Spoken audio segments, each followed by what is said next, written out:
As the cost of healthcare rises in the U.S., we're all looking for ways to save. But as you say, providers are finding more ways to charge you. New at 7, Gulf Coast News reporter Evan Dean uncovered why you should scrutinize every bill.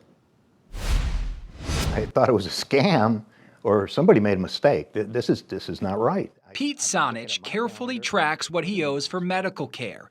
That's why he was caught off guard by a couple recent bills from Lee Health. Well, wait a minute. I paid my copay. This is something totally different that I'm totally unaware of. The bills were for routine checkups last year, one with a cardiologist, the other a rheumatologist. In past visits to these doctors, he owed a small copay, but that was it. These documents that you see are the first time ever as a patient I've ever gotten charged for that. What surprised Sonich most is how it's labeled: hospital charges. Physically, I went to the office. I did not go to the hospital. No blood tests, no x-rays, nothing that would warrant a hospital visit. Sonich called Lee Health and says the billing office told him the charges are for facility fees. He's never heard of that before. Is it for parking?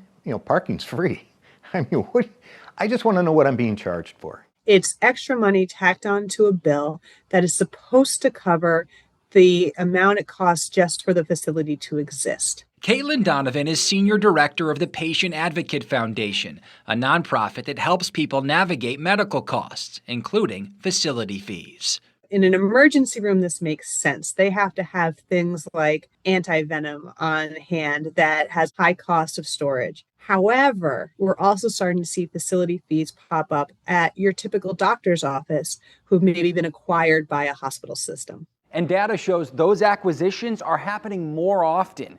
Now, nearly 4 out of every 5 doctors are employed by a hospital, a health system, or a corporation, and nearly 6 out of every 10 physician practices are owned by a hospital or health system. Your doctor's office, who you've been going to for 20 years, may be acquired by a healthcare system, and all of a sudden, on the next time you go in for an appointment, it may cost something dramatically different for the exact same service. At emergency departments in particular, facility fees have skyrocketed. From 2004 to 2021, they have increased by more than 500% in the U.S.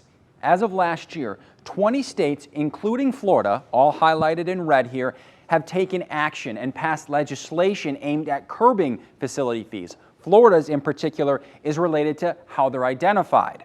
But some states have cracked down even harder, banning providers from charging facility fees for office visits. I think it's a really good example of what propels the overwhelming cynicism the American public has towards our healthcare system at this point. We asked for an interview with Lee Health, but they sent a statement instead, writing in part, some Lee Health outpatient locations are designated as hospital-based departments, even when they are not physically located on a hospital campus. These sites operate under the same regulatory standards as a hospital and include additional clinical staff, equipment, technology, and safety resources. Because of this designation, services at these locations must be billed in the same way as hospital outpatient care. I was upset, and I still am. I don't feel that patients should be charged this. Sonich's insurance will cover most of the bill. He's left with 2 $55 charges, a little more than $100 in all. But he says the amount is not the point. If it's affecting me, how many other people here in Lee County is it affecting where they have no clue that they're getting charged for a facility fee? Whether it's a facility fee or another issue, Donovan urges you to fight for yourself if something doesn't seem right. Half of all medical bills have a mistake in them. We've seen mistakes that would have been $30,000 mistakes. Those phone calls could save you thousands of dollars. So many people fighting these medical bill battles. If you do run into this, you got to fight for yourself, it sounds like. Yeah, Channing, you do. First things first, you've got to delay before you pay. Never pay your medical bill right away, and certainly don't pay it before you get an explanation of benefits. The first step in fixing issues is finding out if there are any. All right, leads me to my next question. If you do find something wrong with your bill, what can you do? Right, next things first, you can appeal or you can negotiate your bill. That's key.